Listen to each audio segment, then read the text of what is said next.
안녕하세요. 오늘도 사연살롱을 찾아주셔서 감사합니다. 아이를 키우며 평범하게 살고 있는 이혼한 여자예요. 저는 유년 시절을 가난하고 외롭게 보냈어요.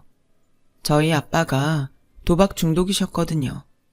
매일 밤마다 엄마 아빠는 돈 때문에 그리고 아빠의 도박 때문에 싸움을 벌이셨고 긴 싸움 끝에 더는 희망이 없다고 생각한 엄마는 저를 데리고 도망치듯 집을 나와 아빠와 헤어지셨어요. 하지만 경제적 능력이 없었던 엄마는 저를 데리고는 도저히 힘이 드셨는지 시골집에 있는 외갓집에 맡겨두셨고 막무가내로 엄마와 떨어지기 싫다는 저에게 엄마가 돈 많이 벌어서 데리러 올게. 그때까지 할머니 할아버지 말씀 잘 듣고 있어. 라는 말을 남긴 채 엄마는 돈을 벌러 서울에 가셨어요. 시골에 남겨진 전 또래도 없고 놀거리도 없어서 늘 심심하고 외로웠죠. 할머니와 할아버지는 밭일과 하우스 농사를 지으셨기 때문에 저는 거의 하루 종일 혼자였거든요. 그리고 저녁을 먹을 즈음엔 제가 다 듣고 있는데도 할머니와 할아버지는 아빠의 흉을 보거나 엄마를 걱정하느라 집안 분위기는 좋지 않았어요. 그렇게 한 8년 정도를 살았고 저는 또래보다 그늘도 많고 조숙한 아이가 되었어요. 그리고 제가 중학교에 갈 무렵 다행히 엄마가 정말로 저를 데리러 오셨어요. 이후부터는 엄마와 함께여서인지 저는 예전보다 밝아졌고 고등학교와 대학을 나올 수 있었죠. 하지만 엄마는 여전히 혼자 힘들게 돈을 버셔야 했고 저의 학비를 대느라 저희 집은 늘 경제적인 여유가 없었어요. 그래서 저는 엄마의 부담을 최대한 줄여주고 싶어서 장학금을 받거나 아르바이트를 하며 지냈는데 그렇게 대학 3학년쯤 되니 이것도 계속해서 이골이 났는지 제 나름의 일상이 되어버렸어요. 그러던 어느 날 연애도 못한다고 대학 시절 다 보내게 생겼다며 과 친구가 한 학년 높은 다른 과 선배를 소개해줬고 친구 소개로 나간 자리에서 그 선배를 보자마자 호감을 느꼈어요. 그리고 그 선배 역시 저에게 호감이 있다고 해서 저희 둘은 만난 지 얼마 안 돼서 사귀게 되었죠. 난생 처음 연애라는 것을 하니 아, 세상엔 이런 감정도 있구나 하는 것을 알게 되었습니다. 남자친구 덕에 저는 저절로 자존감이 올라갔어요. 남자친구는 처음 저를 만났을 때부터 대학을 졸업하면 공무원이 될 거라며 공무원 시험을 준비했는데요. 하지만 뭐가 문제인지 시험에서 번번이 떨어졌고 남자친구가 그렇게 계속 시험에서 떨어지는 동안 저는 대학을 졸업했어요. 이름만 알면 누구나 다 아는 회사에 입사하게 되었어요. 제가 대학생일 땐 그러지 않았는데 남자친구는 제가 직장인이 되고부터는 이상하게 자꾸만 위축이 되었고 데이트를 할 때면 이러다 나이만 먹고 직업 하나 없는 한심한 사람이 될 것 같다면서 불안해했어요. 저는 그럴 때마다 남자친구가 짠하고 안쓰러워서 그렇지 않다고 열심히 더 하면 분명 목표하던 공무원이 될 수 있을 거라고 위로를 했어요. 그리고 언제부터인가 데이트 비용은 물론이고 남자친구의 용돈과 공부에 필요한 돈까지 제가 주게 되었어요. 남자친구 역시 계속 시험에서 떨어지고 있어서 자기 집에 손을 벌리기가 미안하다고 속을 끓이고 있었거든요. 남자친구는 제 돈도 처음엔 받을 수 없다고 하더니 나중에 다 보답한다며 언제부터인가 자연스럽게 저희 지원을 받아들였어요. 내가 꼭 합격해서 지금까지 받은 건 물론이고 평생 자기한테 보답하고 살게. 두고 봐. 내가 우리 자기 꼭 호강시켜준다. 입이 보배라고. 하지만 정말 남자친구 말대로만 된다면 더는 바랄 것이 없다고 생각했어요. 하지만 저희 이런 연애를 누군가는 올바르지 않다고 말리는 사람도 있었는데요. 그때 당시 누가 뭐라고 해도 하나뿐인 남자친구이고 또 남자친구의 말을 믿었기에 다른 사람들의 말은 귀에 들리지 않았던 것 같아요. 그렇게 5년의 뒷바라지를 했고 이젠 저도 지쳐간다고 생각할 즈음 남자친구는 드디어 공무원 시험에 합격했어요. 저는 물론이고 남자친구의 집에선 경사도 그런 경사가 없었죠. 자기의 합격의 공은 모두 저에게 있다며 아직은 이르지만 1년 뒤 결혼을 하자고 미리부터 프로포즈를 해왔어요. 내심 기다렸던 프로포즈라 기꺼이 그러자고 했고요. 그동안 뒷바라지도 열심히 했으니 이제부터는 그동안 노력한 보상을 받고 싶었어요. 비록 남자친구 뒷바라지 하느라 많은 돈을 모으지 못했지만 살면서 하나하나 장만하고 또 둘이 노력해 점점 살림을 키워가는 것도 사는 재미일 거라고 생각했죠. 그렇게 저희는 천천히 결혼을 준비했어요. 그러다 뜻밖의 변수를 만나게 되었는데 제가 아이를 가진 거였어요.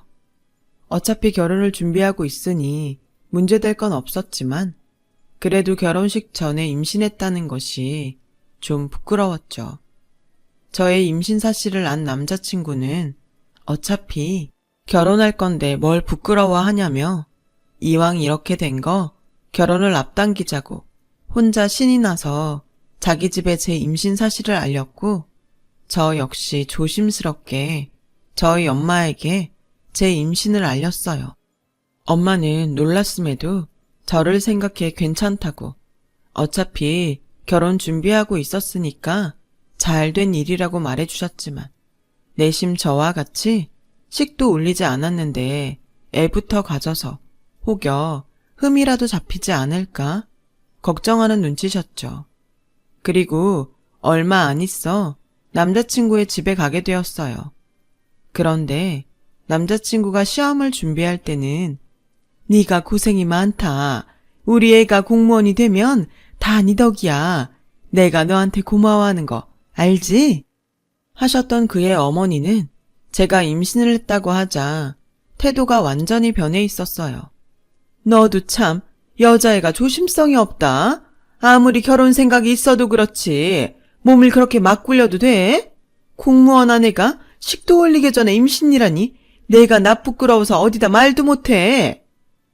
저는 그 말을 듣고 망치로 머리를 얻어맞은 듯 황당하고 기분이 나빴어요. 몸을 막 굴렸다니 저는 수치심과 배신감에 어디서부터 얘기를 시작해야 하나 생각을 하고 있는데 그의 어머니의 말은 거기서 끝나지 않았어요. 전에는 몰랐는데 우리 애가 공무원 됐다고 하니까 여기저기서 사위로 달라고 아주 난리도 아니었어. 그래도 우린 너 생각해서 의리 지키는 거니까 너 그거 절대 잊으면 안 된다. 솔직히 말해봐. 너랑 네 엄마 속으로 땡 잡았다고 엄청 좋아했지? 그러니까 피임도 안 하고 덜컥 애부터 가졌지. 하기사 네가 또 어디서 우리 아들 같은 공무원을 만나겠니? 너랑 네 엄마 욕심내는 거 나 다 이해한다. 저는 기가 찼어요. 이제 막 공무원 된 지 1년도 안 된 아들을 가지고 벌써부터 유세라니. 제 입으로 말하긴 좀 그렇지만 저는 남들이 부러워하는 직장에서 7년 동안 일을 했고 동기보다 승진도 빨라 현재로서는 누가 봐도 남자친구보다 제 벌이가 좋았거든요. 이런 게 바로 화장실 들어갈 때랑 나올 때가 다르다는 거겠죠. 저는 달라진 그의 어머니의 태도에 이 결혼이 정말 괜찮을까? 불안한 마음이 들기 시작했어요. 하지만 이미 제 안에 새 생명이 자리하고 있고 이 결혼을 깨려면 저희 엄마에게 오늘 겪은 일을 말해야 한다고 생각하니 그것도 참 못하겠더라고요. 그래서 저는 남자친구에게 제 심경을 모두 말했는데 글쎄 이 남자는 제 속도 모르고 한다는 말이 우리 엄마가 요즘 나 공무원 돼서 좋아서 그래. 그냥 조금만 자기가 이해해줘. 자기도 우리 엄마 오래 봐서 알잖아. 우리 엄마 그렇게 염치 없는 사람 아니야. 라는 거 있죠. 남자친구는 정말이지 제 마음에 1도 공감하지 못하고 대수롭지 않게 말했어요. 그리고 혼자만 신이 나 있는데 저는 정말이지 이러지도 저러지도 못하다 결국 뱃속의 아이와 상처 많은 저희 엄마를 생각해 결혼식을 올리게 됐어요.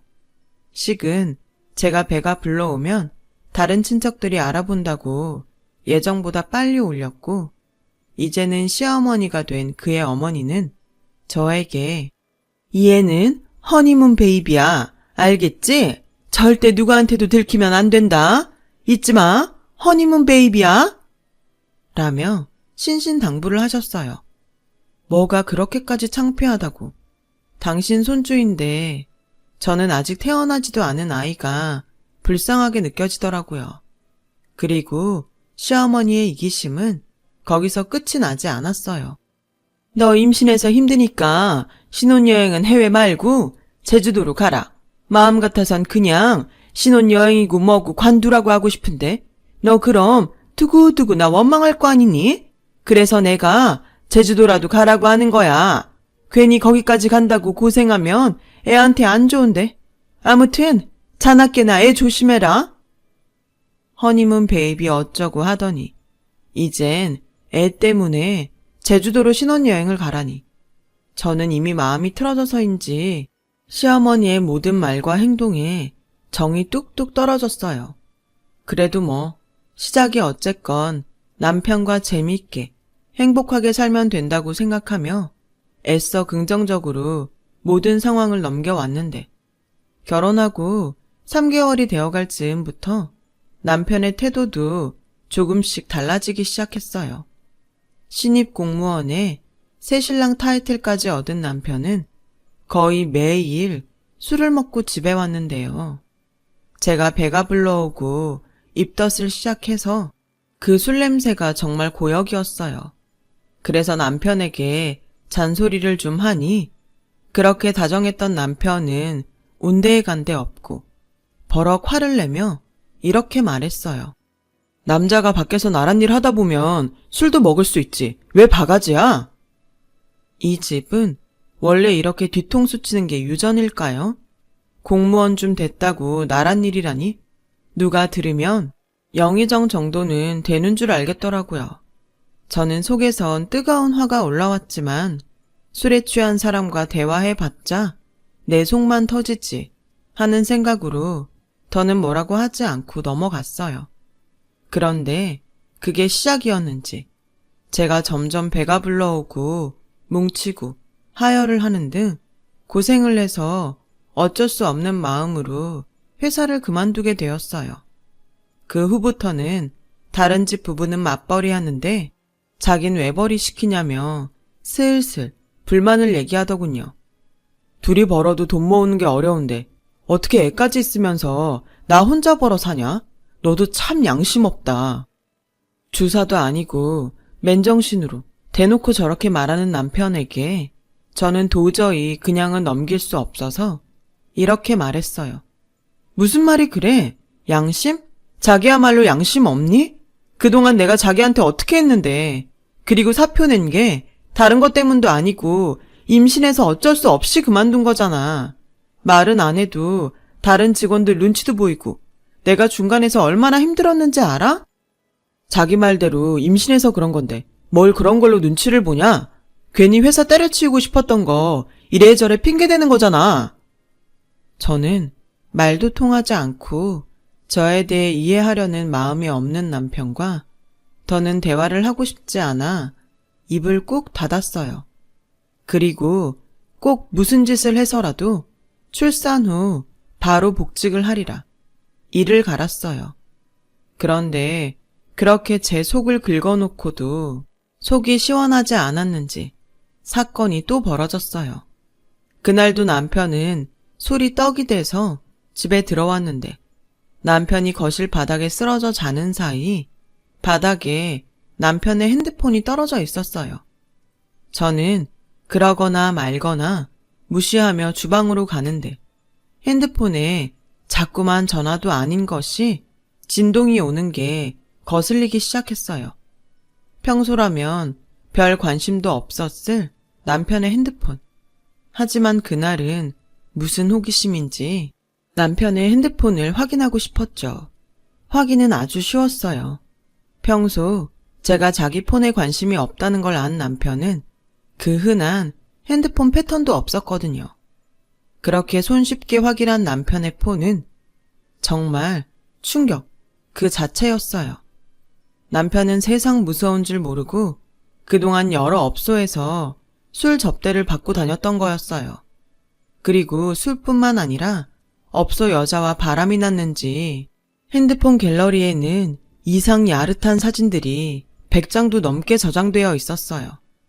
저는 정말 기가 막히고 코가 막혔는데 문자들과 사진이 저장된 날짜들을 확인하니 저와 막 결혼했을 때부터 이 남자는 그러고 다녔다는 걸 알게 되었어요.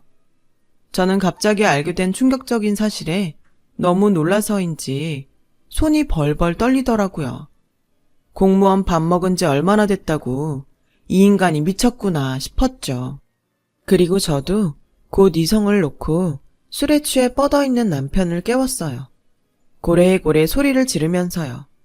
남편은 짜증과 귀찮음을 일관하더니 제가 핸드폰 사진과 문자를 봤다고 하자 정말 술이 확 깨서 벌떡 일어나더군요. 그러고는 얼굴이 하얗게 질려서는 이렇게 말했어요. 자기야, 오해야. 난 그냥 쫓아가기만 한 거야. 선배들이 가자고 하는데 말단인 내가 무슨 재간이 있어. 자기야, 믿어줘. 남편의 그런 소리를 듣고 있자니 저는 너무 어이가 없으니까 헛웃음이 나왔어요. 말도 안 되는 소리잖아요. 이렇게 즐거워하는 사진들이 가득한데. 이대로는 도저히 넘어갈 수 없어서 남편을 끌고 시댁으로 갔어요. 지금 생각해보면 유치한 일인데 그때 저의 심경은 당신 아들이 이러고 다니는데 나한테 그렇게 공무원 아들 뒀다고 유세할 수 있느냐 따지고 싶었어요. 사실 남편도 그렇지만 제가 직장을 그만뒀다는 사실에 시어머니 역시 남들 다 아는 임신 가지고 직장까지 그만두냐며 당신 아들 힘들어서 어쩌냐고 저에게 그렇게 눈치를 주셨거든요. 이참에 시어머니와 남편의 길을 팍 꺾어버리고 싶었어요. 물론 마음 같아선 이혼하고 싶었지만 이혼 가정에서 자란 트라우마 때문인지 아이를 위해 그것만은 하고 싶지 않았어요. 하지만 제 예상과 다르게 시어머니는 당신 아들의 추잡한 흔적에도 눈 하나 깜짝하지 않고 오히려 저에게 짜증을 내시며 이렇게 말씀하시는 거예요. 여자가 남편이 허물이 있으면 덮어줄 줄도 알아야지. 시댁에 쪼르르 와서 이른다고 뭐가 달라지니? 그래서 뭐 애도 있으면서 이혼이라도 하려고? 그 애도 너처럼 애비 없이 살게 할래? 그냥 조용히 살아. 들춰서 너도 좋을 거 없잖아. 어머니, 어떻게 이걸 보고도 그렇게 말씀하세요? 이러다 문제라도 되면 이 사람 공무원이고 뭐고 잘려요. 그러니 하는 말이다. 너는 네 서방 망신당해서 잘리게 하고 싶냐? 그래서 내가 너한테 조용히 하라는 거야. 얘도 뭐 거기 가서 그러고 싶었겠어? 다 처자식 때문에 어쩔 수 없이 간 거지. 맞아 엄마. 나 정말 가기 싫었어. 그래. 내가 네 엄만데 네 속을 내가 알지. 참 모자가 똑같았어요. 염치 없고 개념 없고 게다가 이기적인 것까지. 그래서 저는 이대로는 그냥 넘어갈 수 없다고 했어요. 그러자 시어머니는 저에게 말이 통하지 않는다며 갑자기 화장대 서랍에서 반지꼬리를 가져와 실이 깨어있는 바늘을 들고 저에게 달려들었어요. 너는 그 입이 문제야. 내가 아주 꿰매버려야겠어. 저는 눈앞의 바늘을 보고 순간 무서워서 있는 힘을 다해 시어머니를 밀쳐냈어요. 그러자 제 손 뒤로 밀린 시어머니가 제가 힘없는 자기를 밀쳤다며 통곡을 하기 시작하는데 정말 그런 소름이 없더라고요. 게다가 남편 놈은 통곡하는 자기 엄마한테 쪼르르 달려가 저를 노려보며 자기 엄마 잘못되면 저를 가만 안 둔다고 말했고, 순간 더는 이들과 함께 살 수 없다는 생각이 들었어요. 저는 그 후 집으로 돌아와 짐을 쌌고, 이혼은 두렵지만 이렇게 사는 것도 두려웠기에 일단은 이곳을 나가 피해 있기로 했어요. 지금 생각해보면 도망이었던 것 같아요. 임신한 와이프를 두고 딴짓하는 남편과 그걸 덮어줘야지 문제를 만드냐며 제 입을 꿰매겠다는 시어머니. 이게 정상적인 사람들이 아니잖아요. 무작정 호텔로 향했어요. 그리고 제가 집 나갔다는 사실을 알았는지 남편은 저에게 계속 전화를 걸었는데요. 제가 받지 않자 장문의 문자를 보내왔고, 그 내용 또한 참 과간도 아니었어요. 뱃속에 애 인생 망칠 거 아니면 허튼 짓 할 생각하지 마. 내 친구 중에 경찰 있는 거 알지? 공무원들끼리는 위치 추적 부탁할 수 있거든? 내가 너 곧 잡으러 간다. 저는 문자를 보고 아이를 생각해서라도 더 이상 이 인간과 살면 안 되겠다는 생각이 들었어요. 그리고 그 생각들이 정리가 되어갈 즈음 저희 엄마가 남편에게 들었는지 전화가 걸려왔어요. 너 어딨니? 이 서방이 여기에 와서 너 잡아간다고 난리도 아니었어. 너 무슨 일 있는 거야? 엄마, 저는 말을 시작하자마자 목이 메어왔어요. 하지만 이젠 돌이킬 수 없기에 힘들게 결혼 전부터 있었던 이야기부터 모든 이야기를 했고, 한동안 아무런 말도 없던 엄마는 다 괜찮으니 친정집으로 오라고 했어요. 저는 그 길로 엄마에게 가서 엄마를 안고 미안하고 속상해서 펑펑 울었는데, 엄마는 저에게 차라리 이렇게 된 거 소송을 해서라도 얼른 이혼을 하라고 말씀하셨어요. 그리고 그 다음 말을 해주셨는데, 지금 생각해도 정말 이런 일이 나한테도 일어날 수 있는 건가 싶어요. 엄마가 그냥 뭐라도 희망이 있으면 좋겠다 하는 생각에 10년 넘게 일주일에 한 번씩 복권을 샀어. 근데 그게 1등이 된 거야. 원래 이런 건 소문내면 안 된다고 해서 그냥 쉬쉬하고 있었는데 차라리 잘 됐다. 너 빨리 그런 집이랑 인연 끊어. 괜히 이 돈 알면 너 붙잡고 늘어질 테니까. 엄마는 다음날 복권 당첨금 중 50억이란 큰 돈을 저희 통장에 넣어주셨어요. 이혼도 하고 지낼 곳도 마련하라고요. 저는 엄마의 말에 용기를 얻어 남편에게 정식으로 이혼을 하자고 했어요. 남편은 진지하게 집에서 이야기하자고 했고, 저는 어차피 제 짐이 모두 그 집에 있으니 알겠다고 했는데, 집에 가보니 남편은 시어머니를 모셔와 저를 기다리고 있더군요. 그렇게 저를 본 시어머니는 다짜고짜 저에게 그때 네가 나 밀어서 나온 진단서다 라며 서류를 제 앞에 던지셨어요. 서류를 확인하니 당신 꼬리뼈에 금이 갔다고 어디 동네 의원에서 전치 8주 진단서를 가지고 오셨더라고요. 이혼? 웃기지도 않아? 너 그 꼴랑 사진 쪼가리 믿고 까부나 본데 나도 너 때문에 이렇게 다친 증거가 있어. 어디서 내 아들을 망치려고? 그 아들을 망치는 게 바로 어머니세요. 그리고 제가 어머니를 밀쳤던 건 엄연히 정당방위였고요. 어머님이 먼저 임산부인 저한테 입을 꿰매겠다고 바늘을 가지고 덤비셨잖아요. 거봐, 넌 그 입이 진짜 문제야. 알았다. 네가 정 그렇게 이혼을 하고 싶으면 여기에 사인해. 시어머니는 무슨 보험회사 직원도 아니고 계속 서류 봉투를 제 앞에 던졌고 진단서에 이어 미리 각서를 준비해 오셨더라고요. 각서 내용을 확인하니 저는 다시 헛웃음이 나왔어요. 이혼하고 싶으면 남편의 지난 일들을 발설하지 않고 위자료와 양육비 등 어떤 금전적인 요구도 하지 않는다고 되어 있었어요. 그리고 만약 제가 남편의 일을 발설하면 위약금으로 저에게 5억을 청구한다는 내용이 적혀 있었는데 저는 기세등등한 얼굴로 조건을 하나 더 달자고 했어요. 그건 바로 이혼하고 어떤 일이 있어도 다시는 보지 않겠다는 내용이었죠. 이를 어기는 사람은 10억의 위약금을 물린다는 내용을 추가하자고 하니 시어머니와 남편은 괜히 제가 허세를 부린다며 비웃었어요. 너도 참 불쌍하다. 꼴에 자존심은 있다는 거지? 그래, 네가 원하면 추가해. 왜? 거기에 50억이라고 적지? 우린 하나도 아쉽지 않다. 저는 한 치 앞도 내다보지 못하고 아나무인처럼 나오는 시어머니 앞에서 호기롭게 사인을 했어요. 돈이 이런 사람들 앞에서 이렇게 자신감을 높여주는 건지 상상도 못했거든요. 그 각서 내용을 준비하면서 저 두 사람이 어떤 생각을 했을지 짐작이 되니까 절로 웃음까지 나오더군요. 웃어?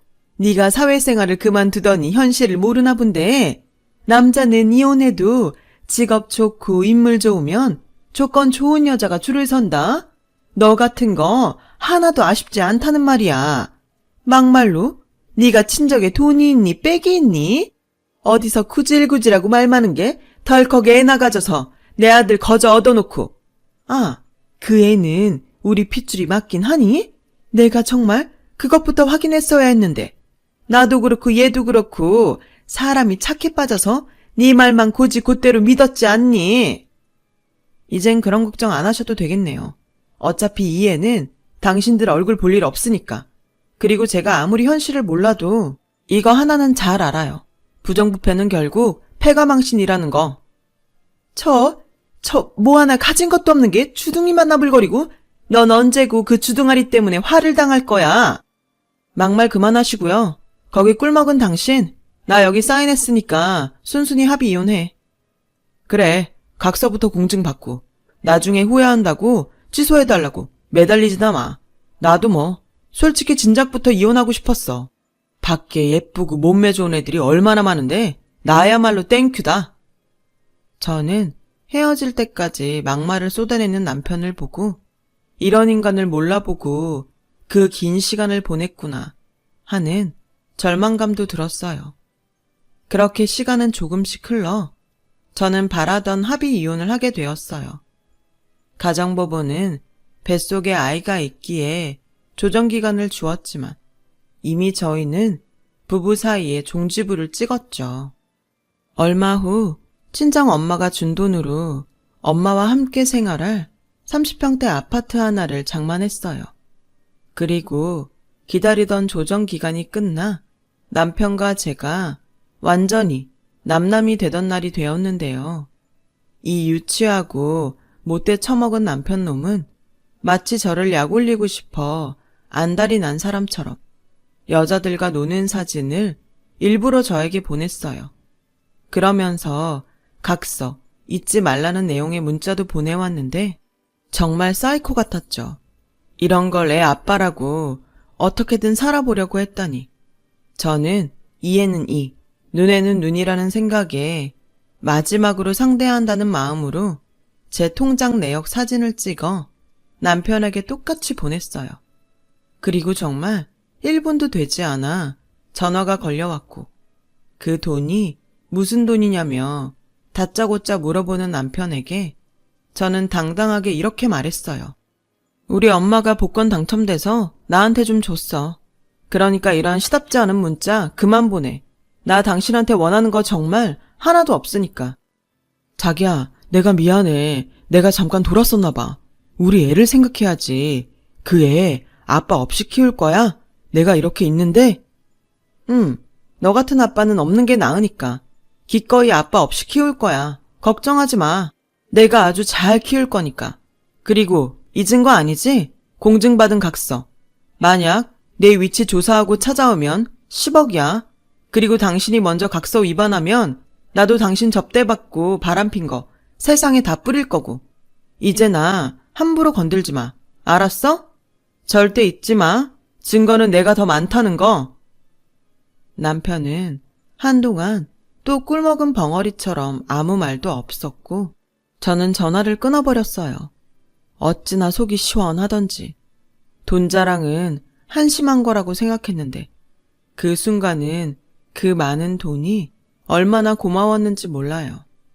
그리고 저의 소식은 시어머니에게 전해졌는지 그날 저녁 시어머니의 전화가 빗발치듯 걸려왔어요. 무슨 말을 할지 뻔히 다 아는데 전화를 받고 싶지 않아 핸드폰을 꺼놓으니 다음 날 시어머니의 음성 메시지가 도착해 있더군요. 얘아가 잘 지내니? 홀몸도 아닌데 어쩌고 있나? 내가 걱정이 이만저만이 아니다. 얘, 내가 생각을 해봤는데 막상 니들이 이혼한다고 생각하니 마음이 허전하고 쓰린 게 이건 아니구나 싶더라. 우리 손주도 있고 내가 너한테 그러는 게 아니었는데 내가 정말 다 잘못했다. 이거 들으면 마음 풀고 우리 다시 잘해보면 안 되겠니? 네가 마음만 바꿔준다면 내가 그땐 정말 너한테 잘할게. 우리 은석이도 정신 차렸다. 이젠 다시 그런 짓 안 한대. 원하면 각서도 써줄 수 있어. 그러니까 부디 마음 풀고 돌아와. 알겠지? 연락 기다리마. 그동안 미안했고 사랑한다. 사랑은 개뿔.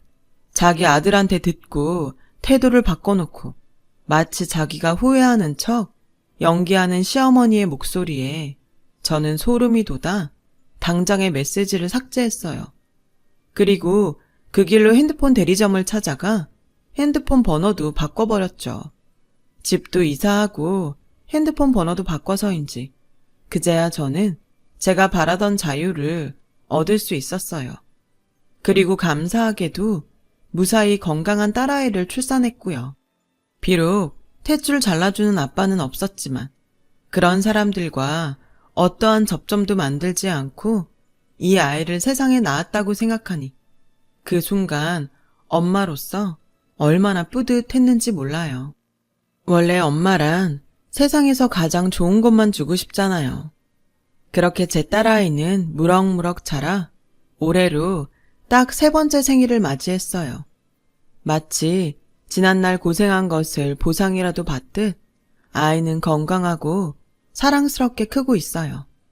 그리고 저는 지금 예전에 다니던 회사 동료들과 뜻을 모아 작은 회사를 차려 운영하고 있어요.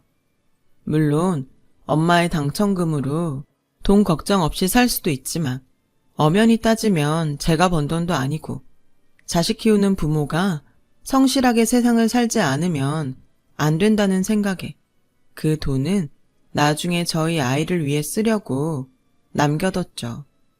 저희 엄마 역시도 갑자기 찾아온 행운을 나누지 않고 욕심내면 예전보다 더 불행해질 것 같다시며 저희 아이가 어린이집에 가 있는 시간 동안은 봉사활동을 하고 계세요. 그런데 정말 좋은 일은 돌고 도는지 자기 것을 나누겠다고 생각한 엄마는 보람과 마음씨 착한 지인들을 곁에 두게 되었고 덕분에 얼굴에 웃음주름이 예쁘게 생기셨어요. 그리고 얼마 전 정말 오랜만에 용기를 내서 대학 동기 모임에 나갔는데 우연히 남편의 소식을 건너 듣게 되었고 그 사람은 결국 하던 짓을 그만두지 못해 현장에서 딱 걸려 잘렸더라고요. 게다가 공무원 아들 믿고 돈놀이하던 시어머니는 한순간에 사기꾼이 되었고 그 얼마 되지도 않는 돈을 가지고 자기 아들이랑 야반 도주를 했다나 봐요. 그러게 제가 부정부패의 끝은 패가망신이라고 알려줬는데 정말이지 모자가 똑같아도 너무 똑같은 거 있죠. 그들을 본보기 삼아 앞으로 정말 정직하고 성실하게 살아갈 생각이에요. 봉사활동하시는 엄마도 도우면서요. 언젠가 저희 딸이 크면 우리 3대 모녀가 사이 좋게 봉사하는 날도 올 수 있겠죠. 저는 벌써부터 그런 생각을 하니 제가 나이 먹는 것도 잊은 채 마냥 그날이 기다려지네요. 지금까지 저의 이야기 들어주셔서 감사합니다. 여러분들의 인생에도 크고 작은 기적이 함께하길 기도할게요. 여러분, 사연 댓글에 응원과 현명한 조언 부탁드려요. 좋아요와 구독은 저에게 큰 힘이 됩니다. 오늘도 좋은 일 가득하세요.